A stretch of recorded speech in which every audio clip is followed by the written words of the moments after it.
Greetings and welcome to Allwarehouses. This is Amit Damodachug, MRICS.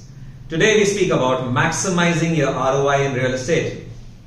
So what is ROI? ROI is return on investment. This is calculated mainly on a rent yielding property. So it's very simple to calculate what's your gross ROI. Whatever is your monthly rent, multiply it by 12. So if your monthly rent is a lakh, multiplied by 12 is 12 lakhs, and if the cost of your asset is a crore, you are getting a ROI of 12%. Now that's gross ROI, but you need to calculate net ROI. So you have expenses on an asset.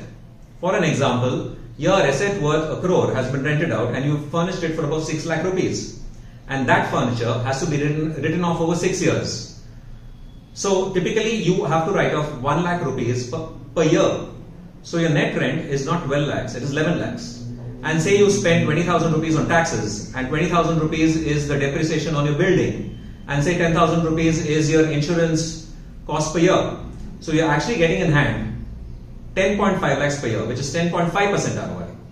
Now moving ahead, you also need to understand what is the total cost of your asset. While your asset may have costed you 1 crore, you may have paid 7% stamp duty and maybe 3% commission. So the cost of your asset may be 1 crore 10 lakhs. So 10.5 lakhs on 1 crore 10 lakhs may be giving you a ROI of less than 10%. Somewhere around 9.5 to 9.8%. So that's your net ROI. Now going one step further, you need to understand what is IRR. It's known as internal rate of return.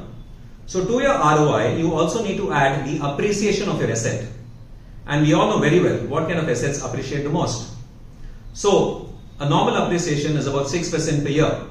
So your IRRs could be 10.5% plus 6%, which is 16.5% per year. So that's your net value that you would get over about 6 years. So moving further ahead, what kind of assets that you should invest in? Number one, we all know that an apartment that costs you 1 crore would typically give you a rental of 25,000 rupees a month. If you multiply 25,000 into 12, you actually get 3 lakhs a year. So you get a 3% return. Retail spaces on the ground floor would give you 5%. Office spaces may give you 6%. But we all know that industrial assets give you between 9 to 12%.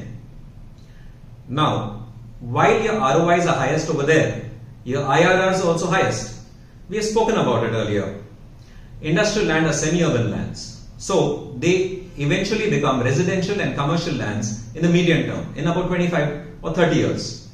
So, these lands appreciate far more than rural lands or far more than urban lands.